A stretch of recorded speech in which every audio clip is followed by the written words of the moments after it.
Hello, everyone. Welcome to this 54th webinar on a treatise on cosmic fire. Hopefully, we'll get some more people joining us in the next few minutes, including Mikhail, who's AWOL. So I will be also calling on people for the time being. Okay. So, as you all know, this webinar series is available on makara.us under the subheadings Moria Federation Webinars, then Webinar Series in Progress. All episodes of this series, the Secret Teachings of All Ages, and the Secret Doctrines series, are also available on YouTube. Just do a search for Francis Donald and the webinar series you wish to view. You may join any of these webinars on the homepage of Moria Federation. Up in the upper left-hand corner is a listing of the webinars that are currently active. Okay. So last month, we continued with the subsection entitled The Centers and the Senses, Normal and Supernormal. We began our last session with a summary statement on both the senses of touch and of sight. Quote, he touches or feels the vibration of the form or not self in all its various grades, recognize his identity in time and space, and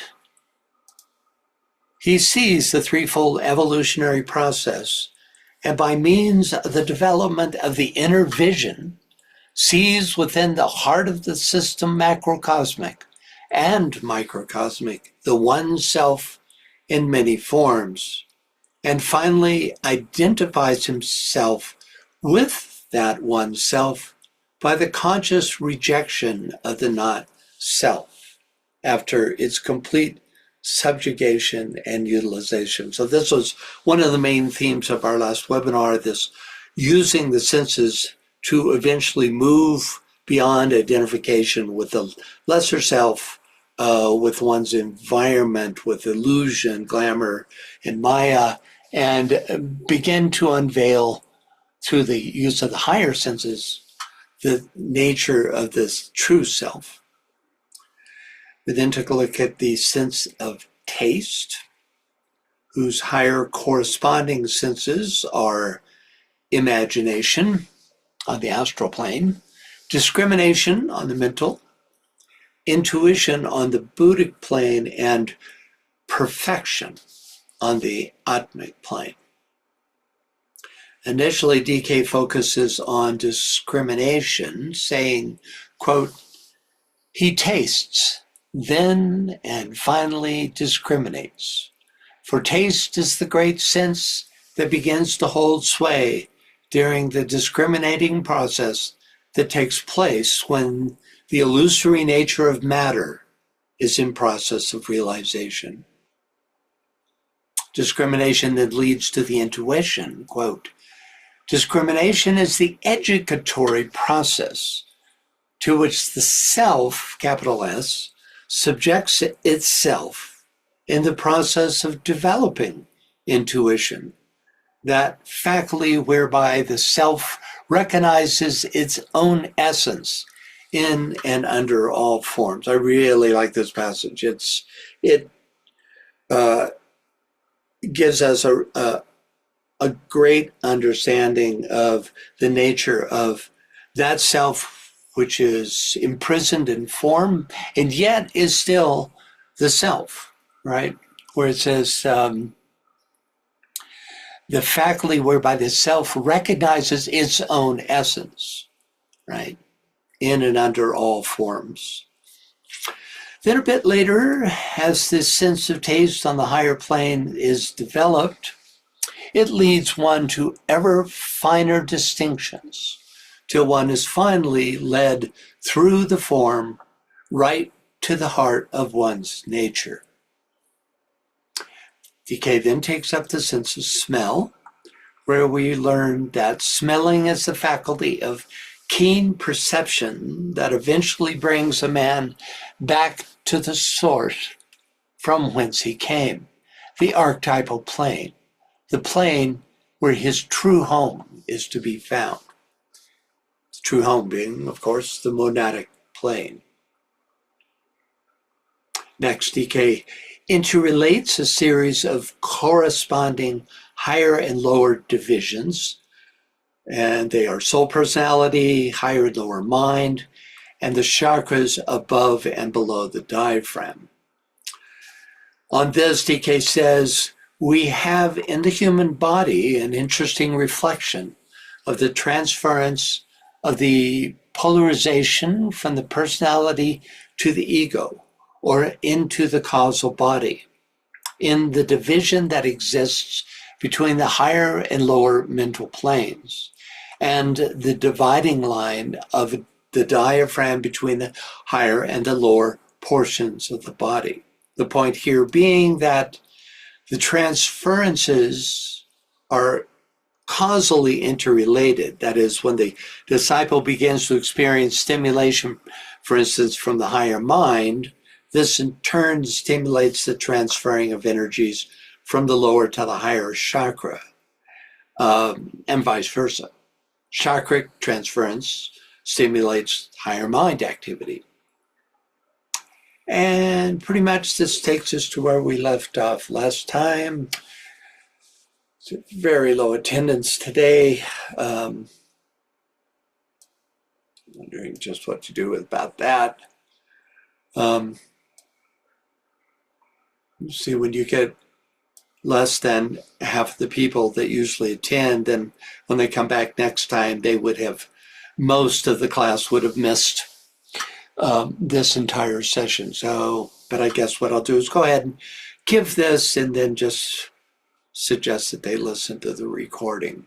Usually by now, more would have joined. It's the holidays, people are on vacation.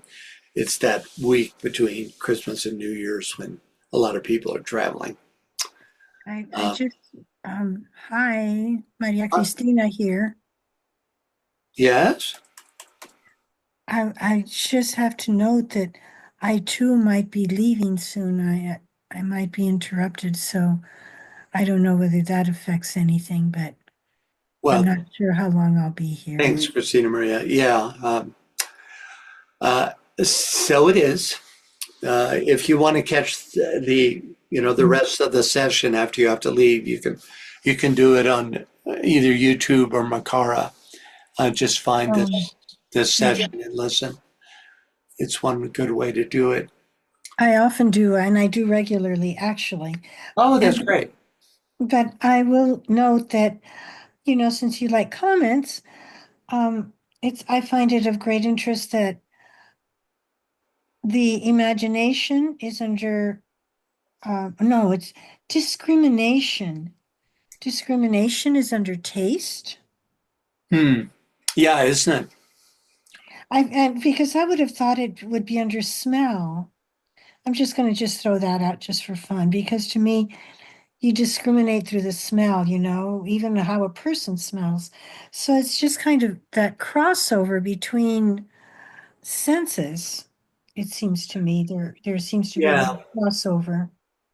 Yeah, that's a good point. In the higher correspondence to these senses, we're looking at Buddhic plane senses when you look at, the mental plane. Discrimination happens on the mental and particularly on higher mental levels where one actually discriminates the vibration. And you're right, it's very much connected with that which is gained through the sense of smell on the higher planes as well. So they're in DK tells us this, that you could say that the circles overlap greatly, that, by the time you get to the atmic plane senses, that they're completely interrelated. They're like 5 different portals into the same experience of perceiving the other, right? But at that level, it's actually in perceiving the true self. Yes, Nadell. Initially, I had a problem with taste being associated with discrimination because I was thinking in terms of taste, in terms of eating. But once you sort of think of it in terms of good taste, it does seem to fit with discrimination, it seems to me. Yeah, and then if you come back to taste on the physical plane, um, you realize that in order to gain a subjective experience of what you're tasting, that you actually do employ discrimination, right? And in fact, you could even say imagination. I mean, the line is, taste, imagination, discrimination, intuition. It's the important Buddhic goal, intuition. DK really emphasizes the importance of the intuition. And then finally, perfection, which of course is difficult for us to even get a handle on, to get any sense of what that means. Um, and you could see how imagination, discrimination, and the intuition are deeply interrelated. And it's almost like by contemplating those three and how they're interrelated, and then bringing them back down to physical taste. For instance, think of the inspired chef, who uses the sense of taste as his primary source of creation, right? Then it starts to make more sense. Anyone else? Okay. I am going to do something unusual here. I do this usually individually, but I am going to send out right now a um, invitation to you all. Oh, wait a minute, that's not it. Okay, hang on a sec. Because I'm seeing who's here right now. Um, so just take a minute to read this. Some of you are already involved in these by invitation only classes, but I want to invite the rest of you in. I'm just going over this list. I see that three of you are already involved. Some of you I've invited before, but I want to, it's rare that I can actually do this because it depends a lot on who's in class. Yes, Barbara. Yes, I would think that perhaps a discrimination in regard to taste and perhaps intuition um, might already be somewhat conditioned by the skandhas. For someone coming into a particular lifetime. Hmm. Uh, and I wonder if part of the work then is uncovering the skandhas that are already in place, and they may be affecting intuition. I believe that's right. I think that usually they would come as a result, uh, you would come back into an understanding of them um, uh, through recapitulation. That is just through natural familiarity with uh, access that you'd made in previous lives. Um, but ultimately, it would be through continuity of consciousness that you could see the nature of your own coming into awareness of the intuition. Of course, once intuition is reached, itself is reached, in some sense, the unknown is directly known. You turn your attention towards that which is needed for service, and it is known to you. This is, the method employed by the masters, for instance, who don't know all things about all things inherently, but they're quickly able to access any information through the intuition, also called direct knowing, that they might need. Anyone else? Okay. Let's see here.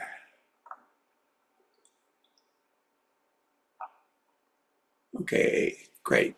Ben and Maria, I'll add you to the list. Thank you. All right. Let's see where we are here. So, find my place.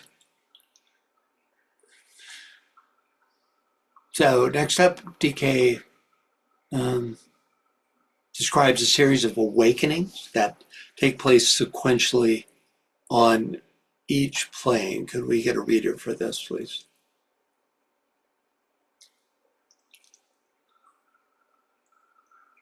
Oh, I'm the guy. Yeah, all right. Hang on a sec. Let's see who we have. Why don't you let me know if you can't or are unwilling to read, just let me know when I call on you. There's just a few of us here, so it's no big deal. Annette, are you able to read?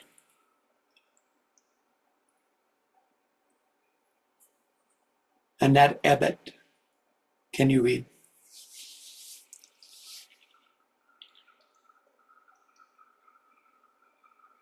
Okay, how about Barbara?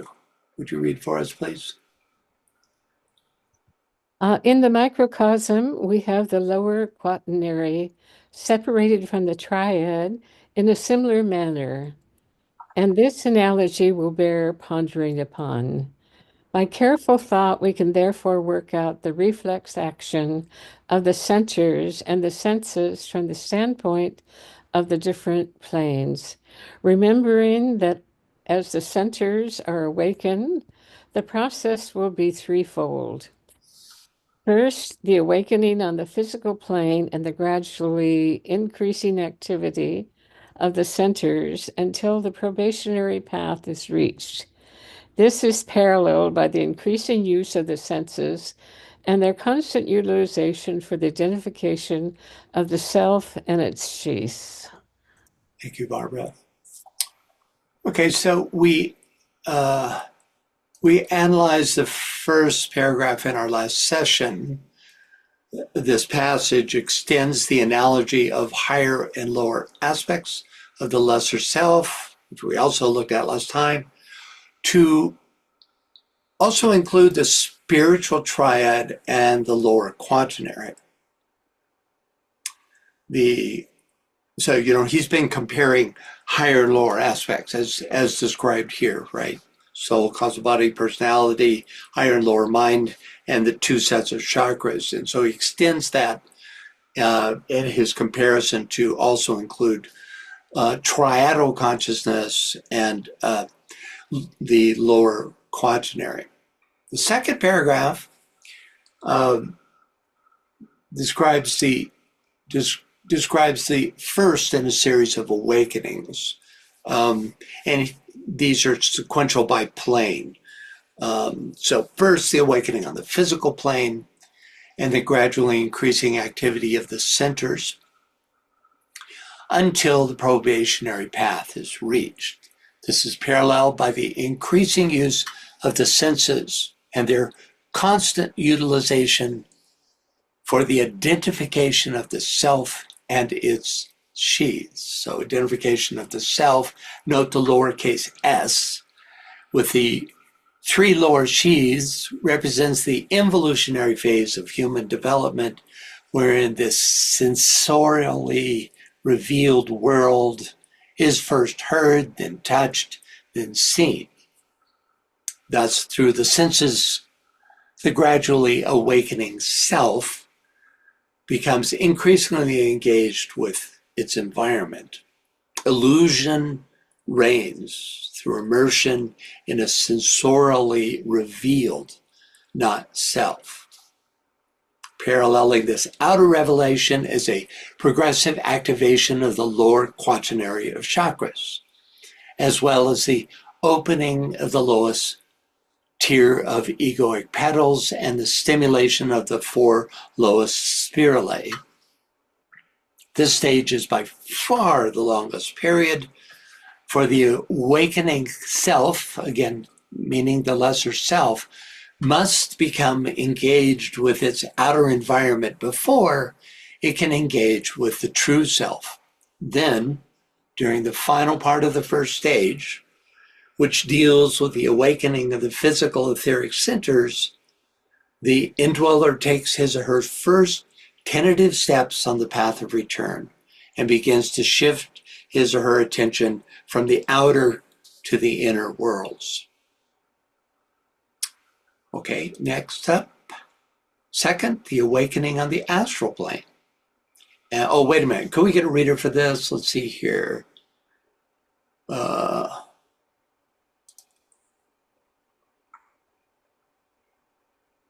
Ben, can you read? Or you may be on your... Yeah. There. Great. Second, the awakening on the astral plane and the gradually increasing activity of the centers until the first initiation is reached. This is paralleled by the tremendously keen use of the senses for the purpose of discriminating between the self and the not self. Third, the awakening upon the mental plane and the gradually increasing activity of the centers and the senses. The effect in both cases tends to identification of the self with its own essence in all groups and the rejection of the sheath and the forms. This development is paralleled on the 2 higher planes simultaneously, as in the lower, as the astral senses come into perfected activity. The corresponding centers of force on the Buddhic plane begin to function until the vibratory interplay between the 2 is consummated, and the force of the triad can be felt definitely in the personality via the astral. Thank you, Ben. Okay.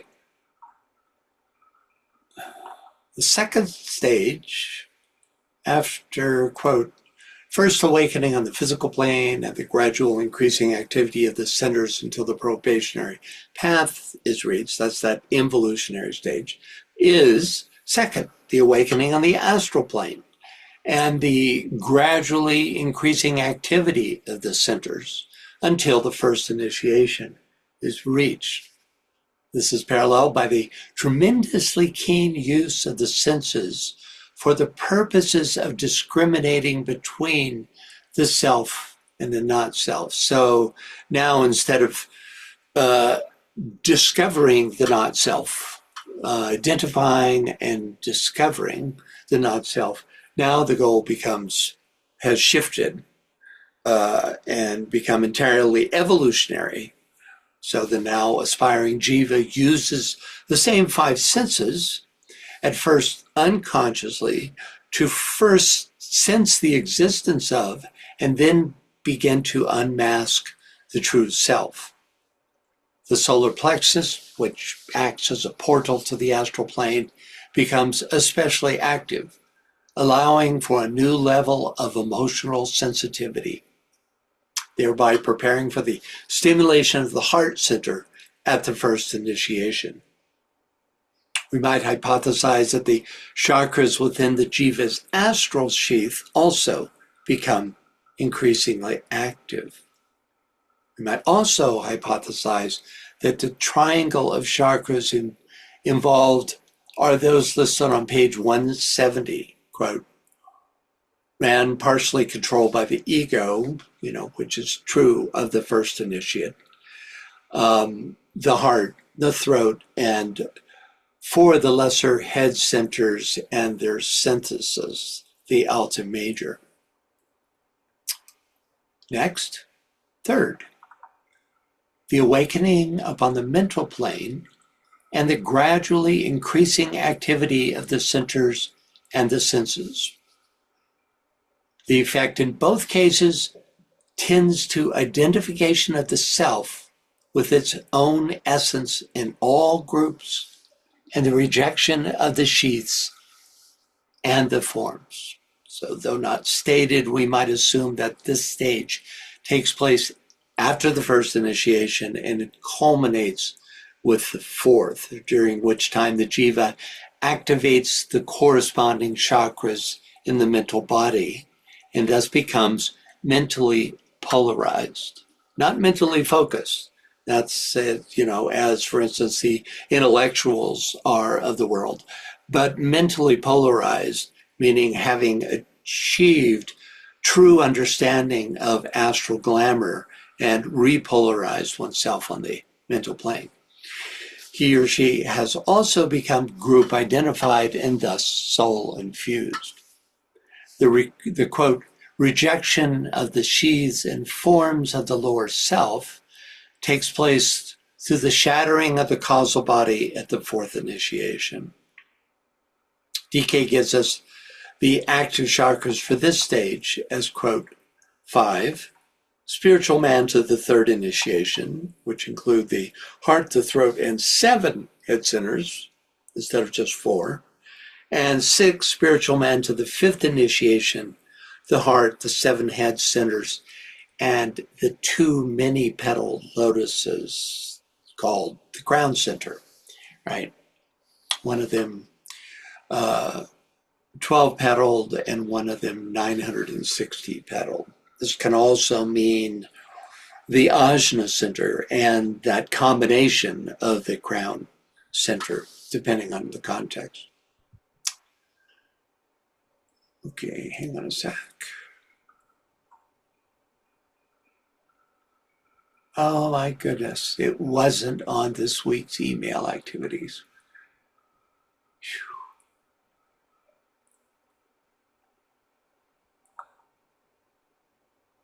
Wow. Well, thanks for that, Nisa. You're welcome. Yeah, well, it's good to know in a sense. It's, that's probably the main reason, not very many people are here. I have to talk to the powers that be. I mean, if they want to cancel a class, they should let me know, Okay. It's on the calendar for the month, so I don't think it was canceled. I think somebody just dropped the ball. You know how that They happens. just dropped the ball. That's, and yeah, it's, there's been a lot of retiring staff on the Moria Federation, and it's stretched pretty thin. Okay. It could also be why Michaela's not here, who's actually paid to facilitate. Okay. So next up, this development is paralleled on the 2 higher planes simultaneously as in the lower. And as the astral senses come into perfected activity, the corresponding centers of force on the Buddhic plane begin to function until the vibratory interplay between the 2 is consummated, and the force of the triad can be felt definitely in the personality via the astral plane. So actually, this is totally new information to me. The fact that there's this corresponding effect on the higher plane. Yes, Barbara? Yes, so on the astral plane, There can be a lot of psychic activity going on that may be tied to emotions and aspirations, and it's a hard plane to really discriminate well. So I'm wondering why the force of the triad is going to work uh, uh, in the personality via the astral. Yeah, well, the astral, it's the difference between the astral plane uninformed by the soul, that is purely solar plexus activated, and the astral plane as a part of a synthetic system of manifestation that is controlled by the ego. Then the astral plane becomes aspirational in nature and forms a direct link to the Buddhic, which is the condition that's being described here, right? So it's, there's the difference between lower and higher psychism, right? Where lower psychism uses the astral senses, but only to access astral plane reality or functionality. And it's not spiritual, because it's not guided by the soul. In fact, it can be distracting and even dangerous because you can get lost in astral reality, right? But in this case,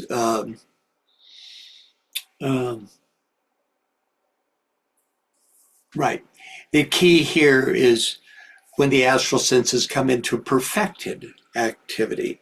So the astral senses are clairaudience, psychometry, clairvoyance, imagination, and emotional idealism. So when they come into perfected activity, there's a corresponding development of force on the Buddhic plane. It really shows the deep connection between the astral Buddhic, the astral and Buddhic planes. It's not directly sequential, astral, mental, Buddhic.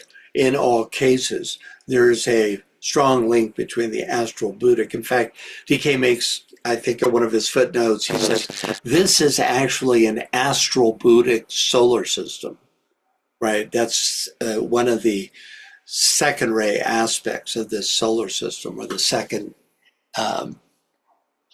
orientation towards the second principle, right?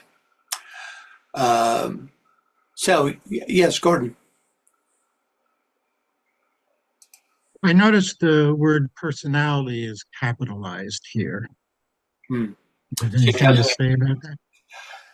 Yeah, when the personality is capitalized, it means that it's under the control of the soul, right? As opposed to developing as an integrated unit, or having become an integrated unit, but not yet soul infused. Right? So there's, roughly 3 stages of personality growth. Well, DK doesn't even call it a personality until the cleavages between the lower 3 sheaths have been healed, which takes place through integration. So only then, and he says that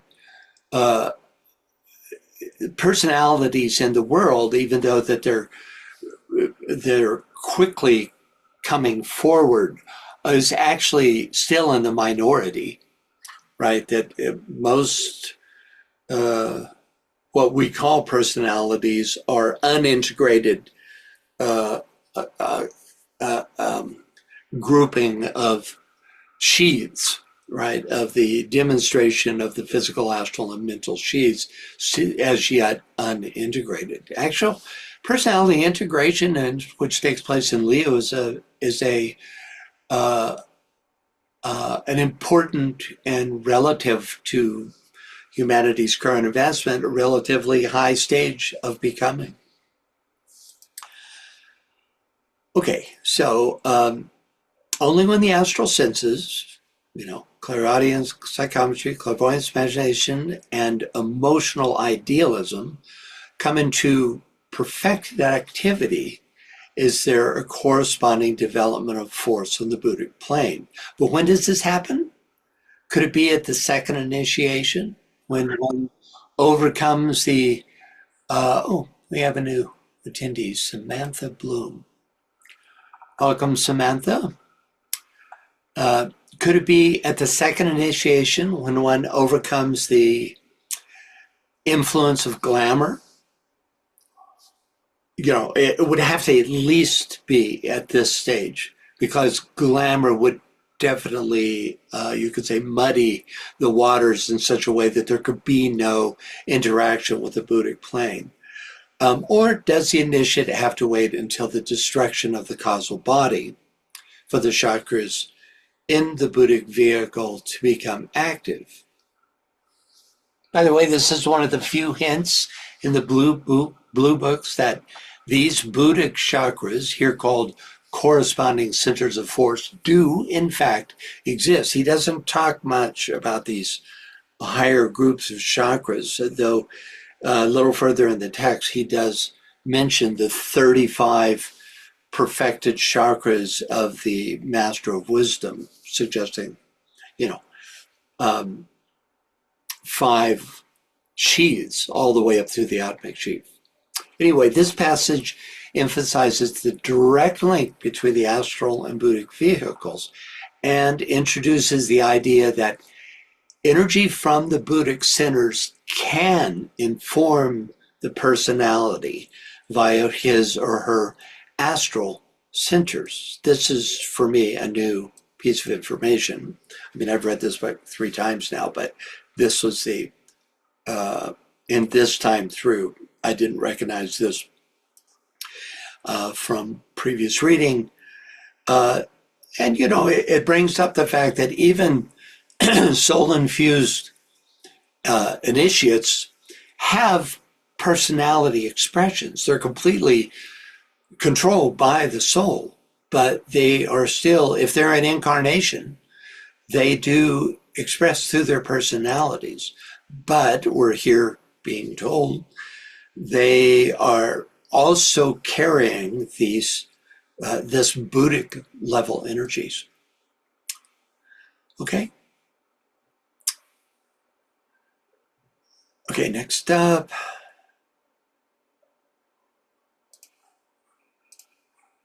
Can we get a reader, please? I'll read. Go ahead. Again, Go ahead, please. again, the corresponding vortices on the atmic level come into active vibration as the mental centers become fourth dimensional, till we have a wonderful fiery activity demonstrating on all the 3 planes.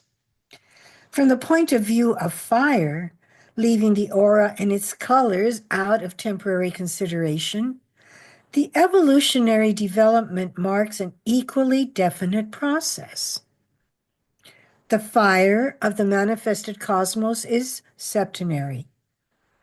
The threefold God manifests through the 7 fires. 1, electric fire, the 7 heavenly men.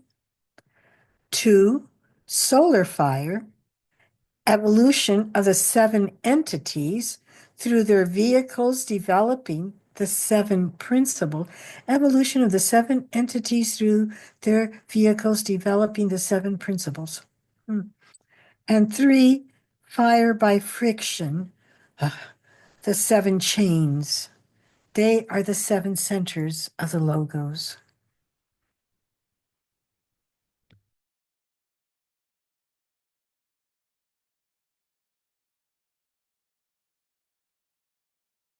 Sorry, I was muted. Just give me a second here. Okay, there we go.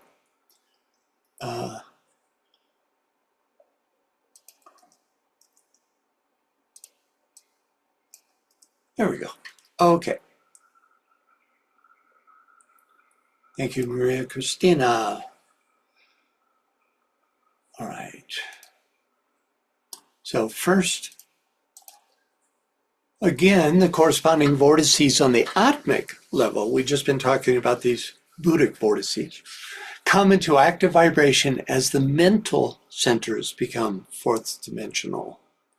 Till we have a wonderful fiery activity demonstrating on all three planes. So there's this similar linkage, you could say, between the atmic and mental as there is between the Buddhic and astral. The words corresponding vortices, again, seem to refer to chakras, in this case, atmic chakras, though I suspect that the nature and role of these higher vortices is somewhat different than what we know about chakras as they demonstrate in the lower quaternary. For instance, there wouldn't be separating etheric veils between the chakras that would have to be burned away because that one has already shattered the causal body and is living in the spiritual triad. Fourth dimensional activity, which he describes here in the lower quaternary, represents a perfected chakra and happens just before they merge and are consumed by the spiritual fire descending from the soul. DK here seems to suggest that at this moment of lower fiery consuming, there is a transference to the higher corresponding vortices. And it makes sense that there would be a threefold transfer of energy from the chakras of the lower quaternary to the sheaths that make up the spiritual triad at the time of the shattering of the causal body. But if we consider what DK says in the previous paragraph about the energy of the Buddhic centers, quote, being definitely felt in the astral body of the personality, we might draw a parallel and assume that the atmic centers would likewise be felt in the mental body of the personality. At which point we might again ask, at which initiation does such a downward transference become possible? Keeping in mind that higher initiates do have personalities, though they are completely subjugated to soul expression. I Go ahead. I just wonder what role the permanent atoms would play in this transference, because it is there that much, our essence that creates our personalities as we reincarnate is held. And of course, we have less and less permanent atoms as they too get assimilated or upgraded into the higher ones, into the higher permanent atoms. But anyway, it's just a thought from left field. Right, permanent atoms are third aspect, but they exist in the spiritual triad. So they, you could say, carry the quality, the nature, and the experience of the indwelling jiva, now the liberated indwelling jiva, of the atmic, Buddhic, and monastic sheaths of the spiritual triad, right? So, yeah, it's a fascinating topic. The part of the answer to your questions in terms of the transference and the nature of the connection has to do with spiralae, which are the seven internal spiralae of each permanent atom, determine the quality of its manifestation. And the four lower spiralae relate to the lower quaternary, but the fifth, sixth, and seventh relate to, well, the fifth and sixth to the soul level and the seventh to the monad. So you're definitely looking at the spiralic activity being, fully realized in someone who is whose consciousness is oriented to the spiritual triad, right? Yeah, and I would think there would be a transference via these permanent atoms as well, an upward transference. But again, because even high initiates have personalities, that is when they incarnate, right? That you could have all of these permanent atoms in full blossomed activity, and that even the lower permanent atoms would be in full demonstration, you could say, of these spiralic activity. That's probably, a lot of the sense of radiant, glowing nature of, the physical, astral, mental forms of those great ones who incarnate. Interesting question, Christina. Kind of fun. Yeah. Okay, let's see here. So, from the point of view of fire, leaving the aura and its colors out of temporary consideration, the evolutionary development marks an equally definite process. This introductory statement begins a definite no,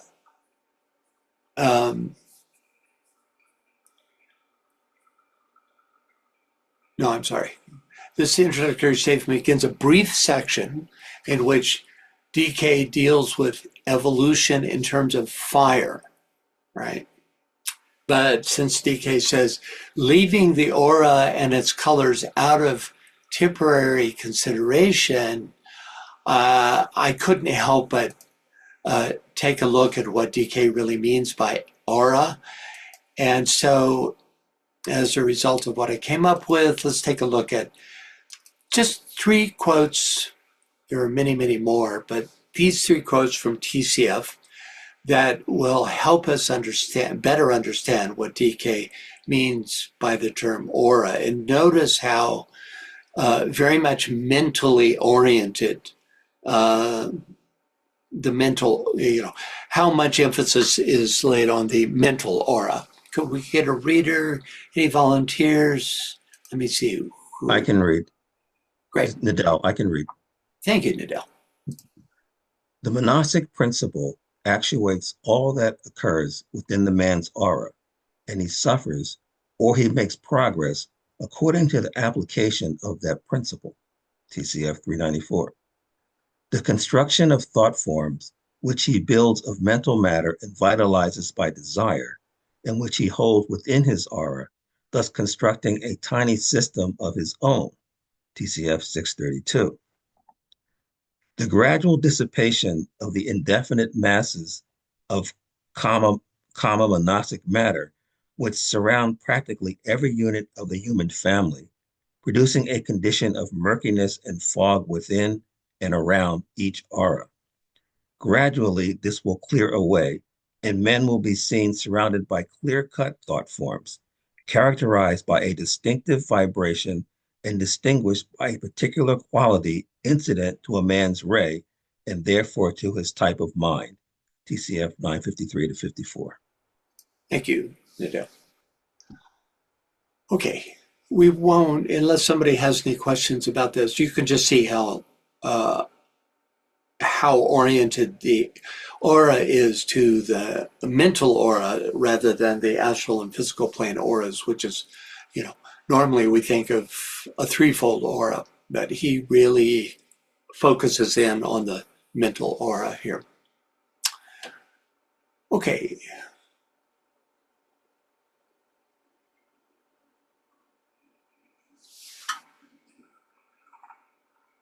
Okay, now let's take a look at the referenced The footnote referenced by the phrase from the point of view of fire.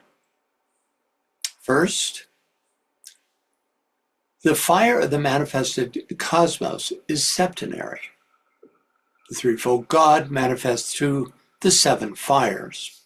So the threefold God is the solar logos, with his subsidiary three logoi, who each represent one of the three fires, electric, solar, and fire by friction. Manifestation is always septenary, demonstrating exoterically through the seven subplanes of the cosmic physical plane and subjectively through the seven rays. We here learn that there are also seven corresponding fires, though in the text that immediately follows, DK only names three. The third of these three fires demonstrates through the seven fires associated with Fohat. Quote, Fohat is that active fiery intelligence who is the basis of the internal fires of the solar system. On each plane, one of these brothers holds sway, and the three elder brothers, for always the three will be seen, and later the seven, who eventually merge into the primary three, rule on the first, the third, and the fifth planes. This was a surprise to me. I would think it'd be the first three planes, but the three elder brothers rule on the first, the third, and the fifth planes, or on the plane of Adi, of Atma, and of Manas.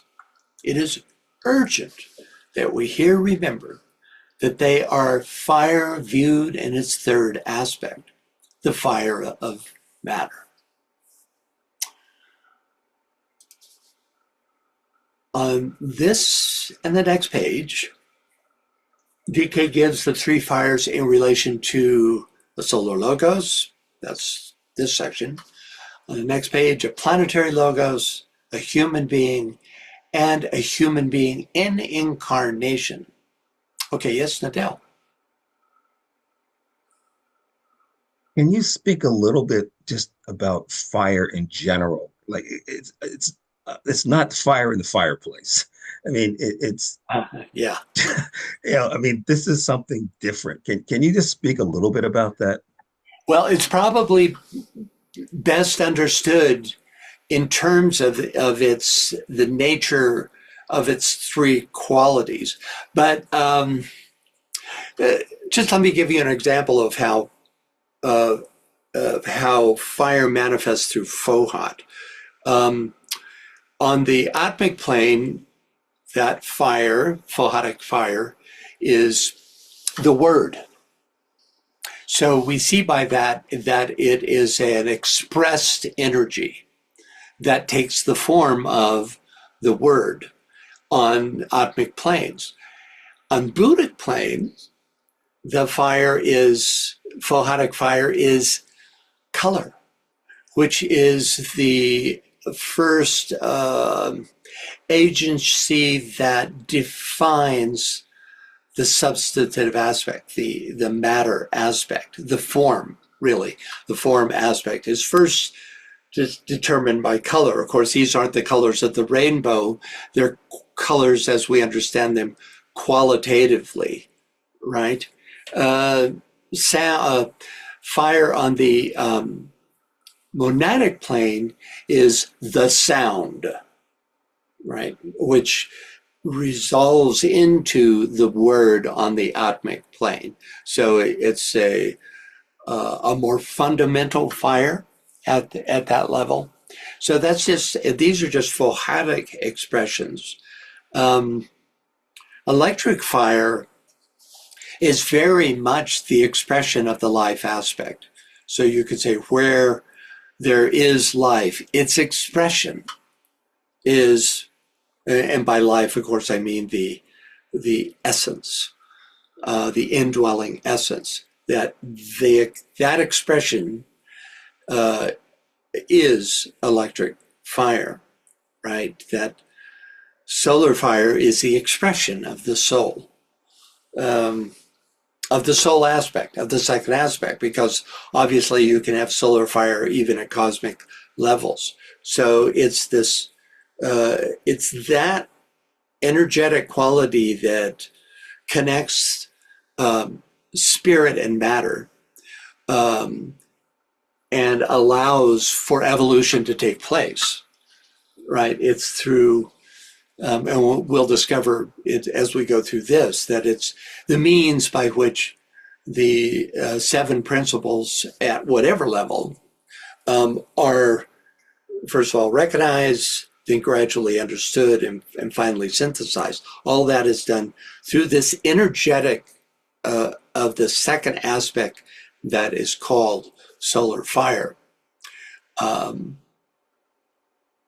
Fire by friction and is the fire of matter itself at the center of every atom of substance, but it also rules the personality aspect and the lower quaternary.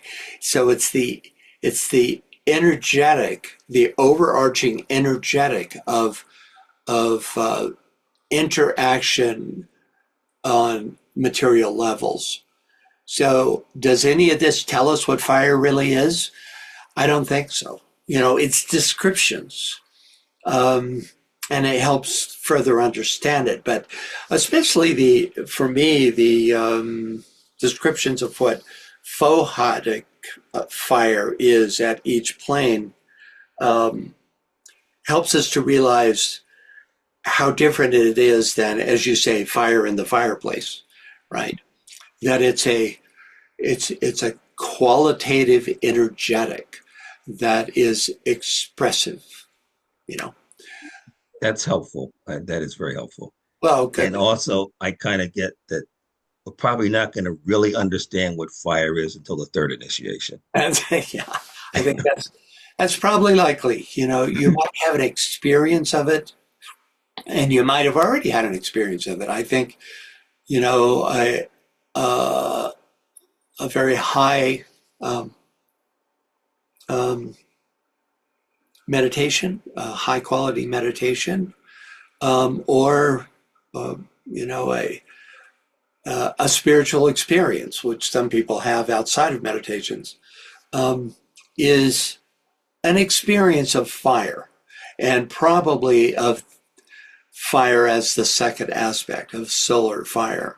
I would think that any soul contact is going to be qualified by solar fire. Okay, but thanks for that question. It's always great to articulate these ideas. It helps understanding. So let's look at these individually. This grouping applies to the solar logos. So first we have electric fire, and then the seven heavenly men. So electric fire is the fire of spirit and is thus monadic by definition. Therefore, electric fire in relation to the seven heavenly men represents these great lords themselves, not their bodies of manifestation. The monads of these seven great beings are a septenary expression of the solar logos, or you could say of the monad of the solar logos. Second, solar fire, evolution of the seven entities through their vehicle, developing the seven principles.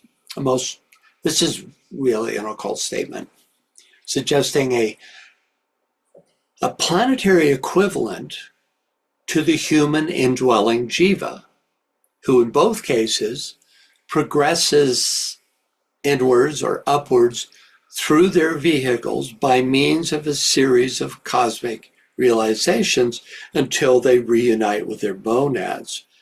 But what's surprising here is that there is a planetary equivalent that he here calls seven entities that is equivalent to this indwelling jiva. It's the indwelling jiva of a planetary logos, who must also ascend through experience, and this would happen through the unfolding of a planetary scheme until at the end of a solar logoic manifestation, they reunite with their monads just as we do. DK tells us that the seven heavenly men are the embodiments of the seven principles of a solar logos. So in stages 1 and 2, he makes a distinction between the seven heavenly men as monads and the seven entities who work in time and space to perfect the principles which the seven heavenly men embody. Okay, very much an as above, so below teaching here. Finally, 3, fire by friction, the 7 chains. Yes, Barbara. I'm wondering if Fohat is an emanation from the absolute or if it is created. It's a function of the third principle, the mother aspect, which is reflected into existence by the absolute. Okay, it's the way it's described in the secret doctrine is it's like a reflection of the absolute in manifestation. It's the you could say the shining sea of undifferentiated substance, right? And the Fohat then is that. I don't know that I've read a description of how Fohat comes into being, but Fohat then is that principle that unites spirit and substance. Without Fohat, there would be no second aspect, where spirit is, you could say, imprisoned in substance, which is true at all levels of reality, both microcosmic and macrocosmic. You could say the one about whom not may be said, there's some great entity who is imprisoned in the form aspect that is the one about whom not may be said. Now, from our point of view, it's a completely liberated essence, but anything in manifestation in a what's called a manvantara, and a universal manvantara is the existence of the universe, is in fact a second aspect being, cosmically speaking. And the way that came about was through the agency of Fohat, who united spirit with substance, which is called in Hinduism Mula Prakriti. So you have the divine essence, which is always unmanifest, and you have Mula Prakriti, which is the sea of shining substance from which all forms draw their existence. And Fohat is the one that unites the two. That's not a complete answer to your question in terms of like, where does Fohat come from? It's in the stanzas, it just suddenly exists. And then Fohat, it doesn't talk about the creation of Fohat, but it's one of the fundamental principles. It didn't get created later, right? Because it's necessary for the second principle, the sun, which is really all existence, to come into being. Okay, wonderful. Thank you so much for that. Yeah, sure, Barbara. Okay, so I talk about this. Hang on a second.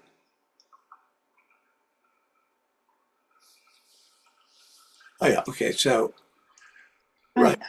I would just add to Barbara, that was fabulous. That was very wonderful. Although the word imprisoned, Yeah. I feel imprisoned myself, and yet I remind myself that it was voluntary. Yeah, we The made whole thing was we did. voluntary. That's We true. volunteered, you know. Yeah, and we hold the keys to our own jail cell as well, even when we don't know it. Right. Mhm. Yeah, it's interesting, the name of the ninth initiation. I mean, this is all sequential. This business of being liberated, from the imprisonment of matter, right? The fourth and fifth are called, depending on context, are the initiations of liberation because you're liberated from the lower quaternary, and now you, in a sense, have become the soul aspect and begin your relationship with the monad directly. Um, but the name of the ninth initiation is the refusal. And the refusal to have anything to do with the cosmic physical plane. One will not immerse oneself and one's monad any longer in cosmic physical substance. And the highest subplanes of that cosmic physical substance is for us the eventual goal. So it's a stage beyond imagining, this level of refusal. But you can bet that this stages of liberation, like for instance, the 5 unmanifested hierarchies are called the liberated hierarchies because they don't relate to the cosmic physical plane. And they're in process of liberating themselves from cosmic astral substance and beyond. Okay, so finally, and we're still talking about the solar logos, right? Fire by friction, the 7 chains. They are the 7 centers of the logos. So the 7 centers of the solar logos are the planetary schemes.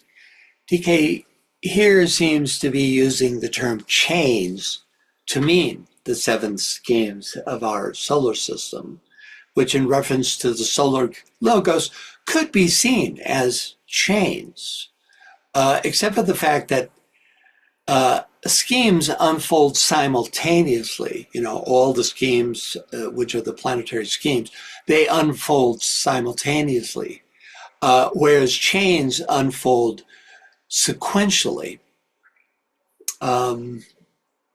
But again, using the type of fire as our guide, right? Fire by friction. We can assume that DK is here focusing on the form aspect of the 7 schemes, which each manifests through 7 chains.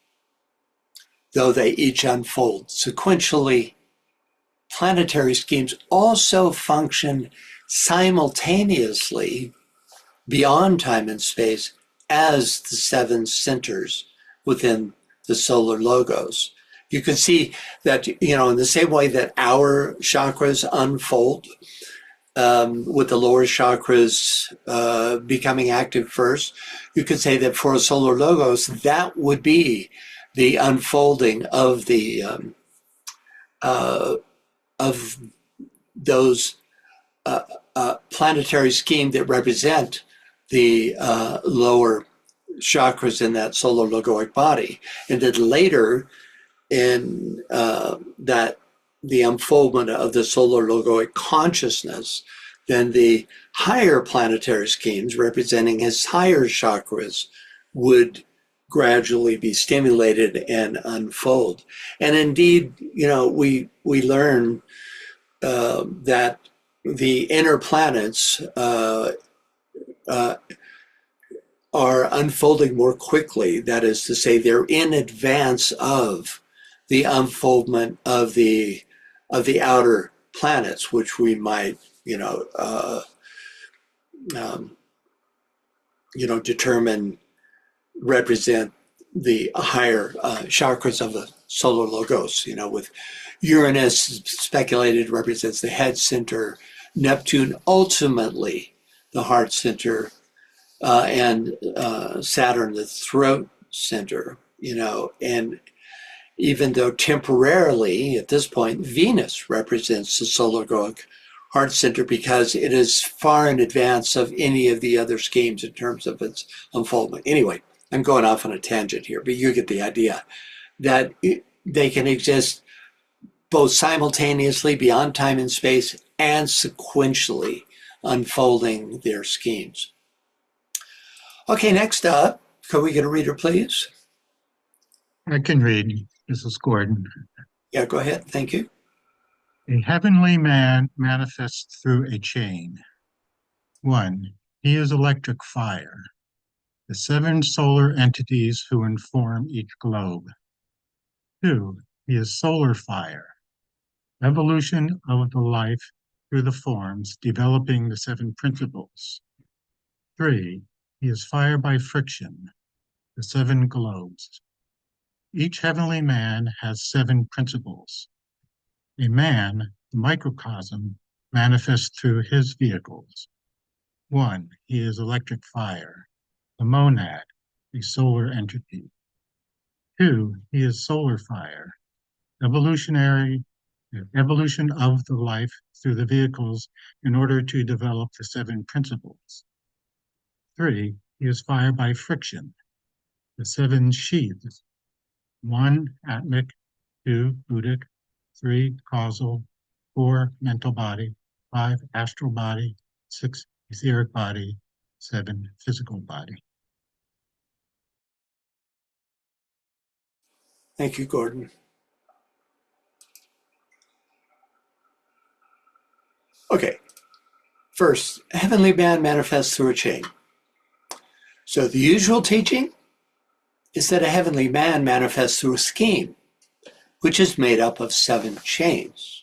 The being who manifests through a chain is called a chain lord, who informs one of the centers in a planetary logos.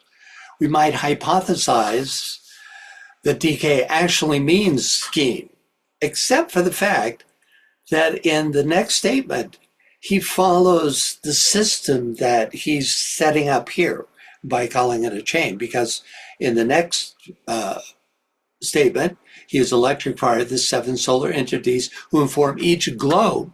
So a globe is the septenary component of a chain. So he's following this system of chains and globes. I'm not sure why. I pondered this sometime, couldn't figure out exactly why. Anyway, this follows the nomenclature set up by the statement, a heavenly man manifests through a chain rather than through a scheme. Since there are 7 globes in a chain, the nomenclature seems to be the whole nomenclature seems to be stepped down a level. But at any rate, these 7 solar entities who inform each globe are 1, the representative of the planetary logos, as Sanat Kumara is for our globe, and 2, the 6 Kumaras who surround him. Right? DK here suggests that each globe has a similar septenary makeup. I wouldn't be surprised if each also has a group of 6 Kumaras who surround a primary Kumara. Yes, Nisa. About the use of the heavenly man manifesting through a chain, it also could be that, somebody didn't proofread right, or... Well, see, that was my first thought, but he continues in that form. See, if it had just been up here, let's go back. If it had just been this statement, the 7 solar entities inform each globe. Oh, wait. If it had just been this statement, I'm sorry, heavenly man manifests through a chain, I figured it could have been a misprint. It didn't get proofread. But this seven solar entities who inform, it should be, if you're going to have scheme at this level, then this level should be chain, right? But it seems, in other words, if there's an error, that's a double error, right? And that seems less likely, it's just a kind of head scratcher why he stepped it down. But, the relationship still holds true. It's just that it's it's the relationship of the higher and the lower, the name of the relationship of the higher and the lower, he has shifted downwards. I'm sure there's a good reason for this, but I've yet to discover why it is. Also, I might add that in Michael's notes, he was equally puzzled. Otherwise, I would be including his views as to why, they changed it. Okay. So continuing, let's see.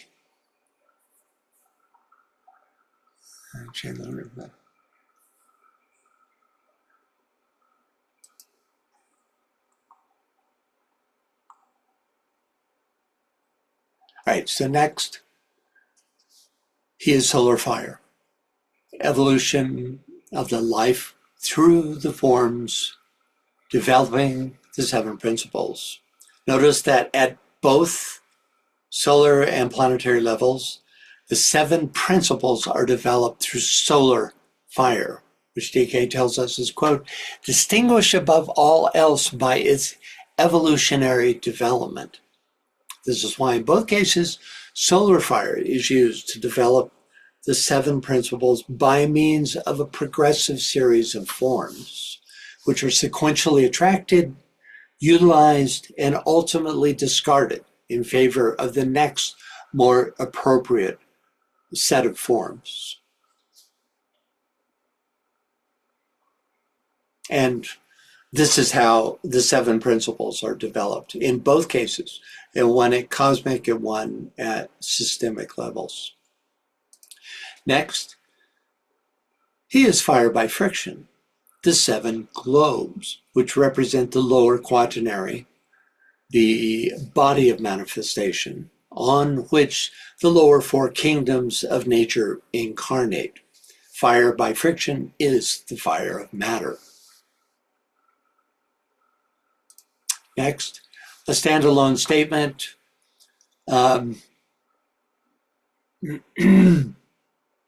Sorry.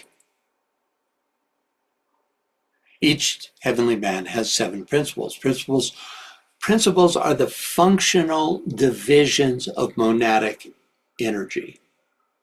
Functional divisions of monadic energy, or qualified projections of monadic power. And they're septenary, right? Manifest on each of the seven planes of the cosmic physical planes, which are eventually realized, mastered, and finally synthesized. Okay. Next, we get to the next grouping of the three fires. A man, the microcosm, manifests through his vehicles. One is electric fire, the monad, a solar entity. So let's take a look at the solar, planetary, and human demonstrations of electric fire. Note that all three are solar entities and that all represent the informing entity. It's an important point. Wherever you have electric fire, at no matter what level, even at the level of the microcosm, it represents the informing entity. Okay.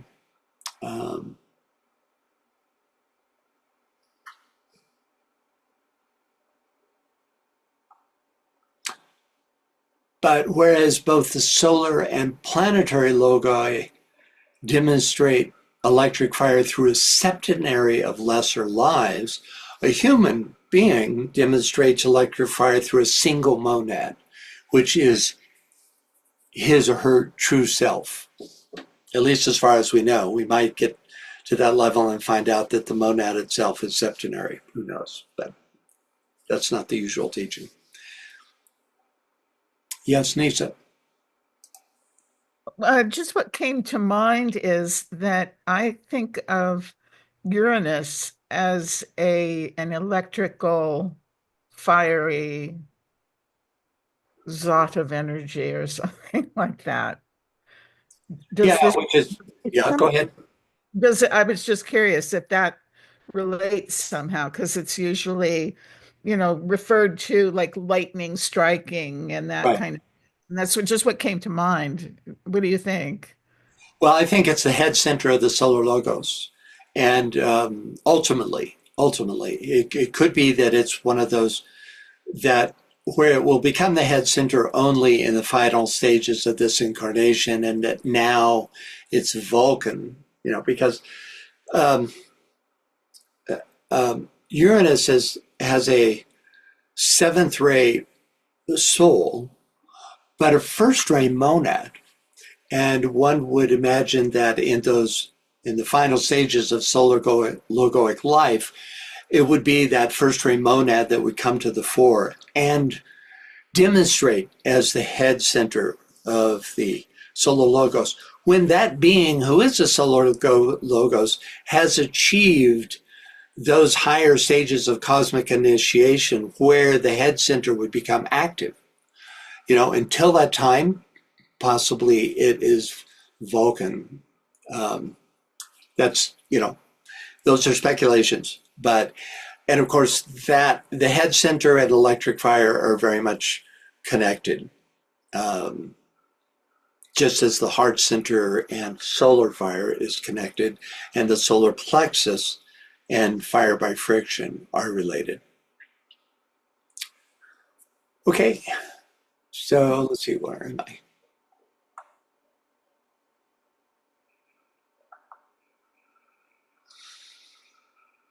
So,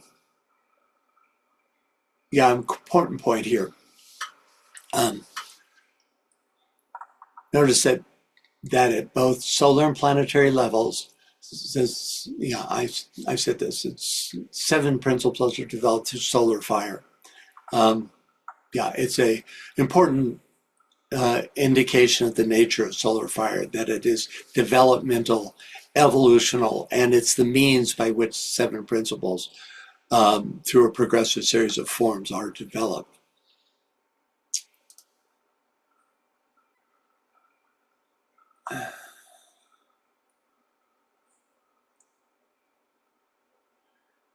So we're talking about man, the microcosm, and his second aspect, his solar fire, evolution of the life through the forms, developing the 7 principles. I think I already said this. Next, he is fire by friction.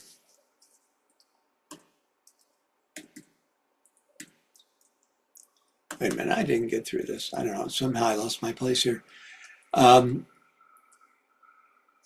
He is fired by friction, the 7 globes, which represent the lower quaternary, the body of manifestation on which the lower 4 kingdoms of nature incarnate. I did say that. Fired by friction is fired by matter. Next, each heavenly man has 7 principles. Okay. Principles are the functional divisions. I said that. Sorry, I got lost here for a little bit.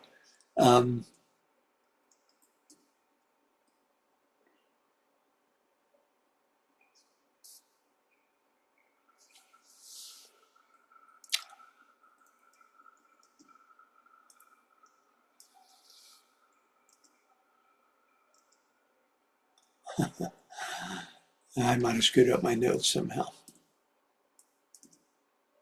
At any rate,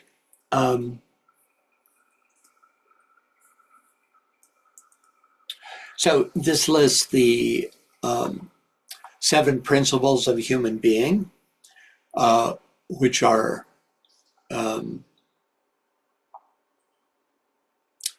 the sphere of manifestation, monadic egg, the first principle. The second is Atma, will. Third, Buddhi, pure reason, wisdom. Fourth, Manas, pure mind, higher mind. Fifth, minus lower mind.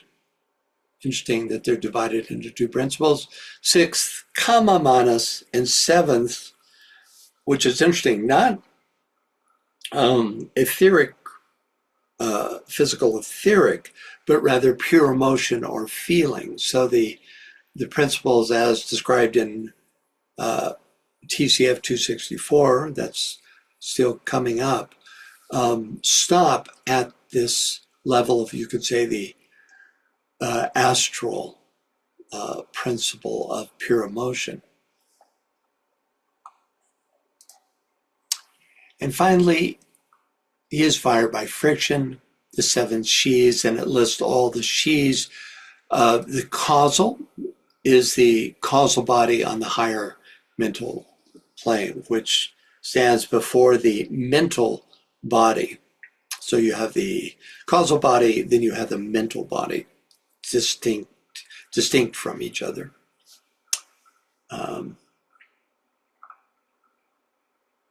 The footnote finishes on the next page, and we'll get through this and then stop for today. Physical. Bottom of the hour. What? Oh, it's 28 after the hour. That's Yeah, I'm looking. I know. Yeah, we'll just finish with this. So we have a couple of minutes here. This will go fast. I'd like to finish this footnote. So, physical plane man manifests in the three worlds through electric fire, the higher self, solar fire, the seven centers, and fire by friction, the sheaths. So first, physical plane man manifests in the three worlds. DK here gives us physical plane man as manifesting in the three worlds, in contradistinction to the previous grouping. A man, the microcosm, manifests through his vehicles, which includes the higher human principles. You can see the difference here. Incarnating man orients himself to the lower three she's, whereas true man, expressive of his seven principles, is monadically centered. Okay, so first, electric fire, the higher self. So from the point of view of physical plane man, the higher self is a combination of monad and spiritual triad as they are expressed through the ego, right? From the point of view of an incarnated human being, this is the highest possible expression and thus represents electric fire. So you can see what a movable feast these three fires are. There's nothing absolute about them. They represent the highest, the correlative, and the lowest principles. And that's where we'll stop.